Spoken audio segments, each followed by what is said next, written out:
ఈ నెల 13వ తేదీన జరగనున్న ఎన్నికల నేపథ్యంలో రాజమహేంద్రవరం సిటీ నియోజకవర్గం టీడీపీ జనసేన బీజేపీ కూటమి ఎమ్మెల్యే అభ్యర్థి ఆదిరెడ్డి వాసు మంగళవారం నగరంలోని పలు ప్రాంతాల్లో విస్తృతంగా ఎన్నికల ప్రచారం నిర్వహించారు. భారీ జన సందోహంతో రోడ్ షో చేసిన ఆదిరెడ్డి శ్రీనివాస్కు స్థానిక ప్రజలు ఘన స్వాగతం పలికారు.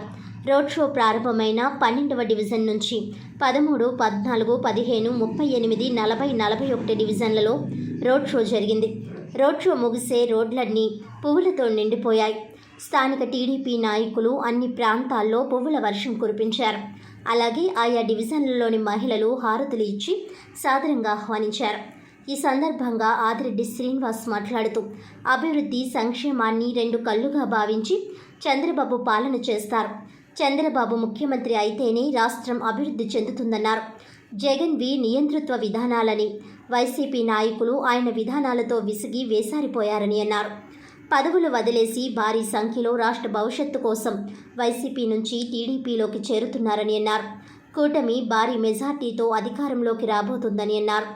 గడిచిన 5 ఏళ్ల సీఎం జగన్ పాలనలో రాష్ట్రంలోని యువత భవిష్యత్ నాశనమైందని ఆవేదన వ్యక్తం చేశారు. ప్రభుత్వ విధానాల వల్ల రాష్ట్రంలో కొత్త పరిశ్రమలు రాక యువత ఉపాధి, ఉద్యోగ అవకాశాలు కోల్పోయారని అన్నారు. డిఎస్సి తీస్తామని 5 ఏళ్లు మభ్యపెట్టారని విమర్శించారు. రాష్ట్రంలో సంక్షేమం కొరవడి సంక్షోభం నెలకొందన్నారు. రాష్ట్రంలో మళ్లీ సాధారణ పరిస్థితులు వచ్చి అభివృద్ధి సంక్షేమం దిశలో పయనించాలంటే కూటమి ప్రభుత్వం రావాల్సి ఉందన్నారు. రానున్న ఎన్నికల్లో వైసీపీని ఇంటికి పంపించడం ద్వారా కూటమి ప్రభుత్వాన్ని అధికారంలోకి తీసుకురావాలని పిలుపునిచ్చారు. జగన్ పాలనలో రాష్ట్ర ప్రజలకు జరిగిన మేలేమీ లేదన్నారు.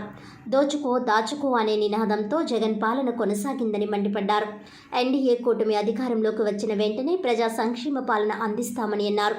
సుందరీకరణను అభివృద్ధి అని భ్రమ కల్పించిన ఎంపీ మార్గాని భరత్రాం కళ్లు తెరిపించేలా తాము అధికారంలోకి వచ్చిన తరువాత అభివృద్ధి అంటే ఏమిటో చూపిస్తామని అన్నారు. వైకాపా అధికారంలోకి వచ్చింది మొదలు ప్రజా వేదిక కూల్చివేతతో ప్రారంభించి విధ్వంస పాలనకు తెరలేపిందన్నారు. అధిక ధరలు, పన్నులతో పేద ప్రజలపై అధిక భారాలు మోపారని మండిపడ్డారు. గోదావరి ప్రక్షాళన కోసం కేంద్రం నిధులు కేటాయిస్తే ఏం చేశారని ప్రశ్నించారు. సైకిల్ బ్యాలెట్ నెంబర్ 1 సైకిల్ మన ఎన్నికల గుర్తు cycle ballot number 1 cycle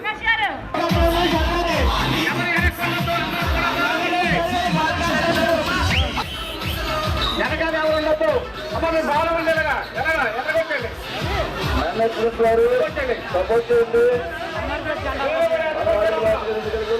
cycle ballot number 1 cycle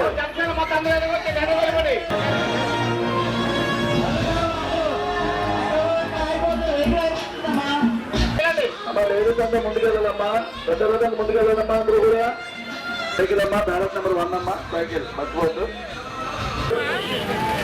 Janasena BJP Telugu Desam party బలపరిచిన ఉమ్మడి ఎమ్మెల్యేలు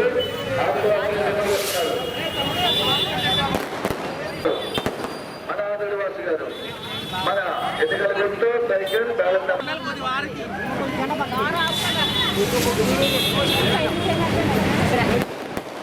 అమ్మా మన ఎన్నికల గుర్తు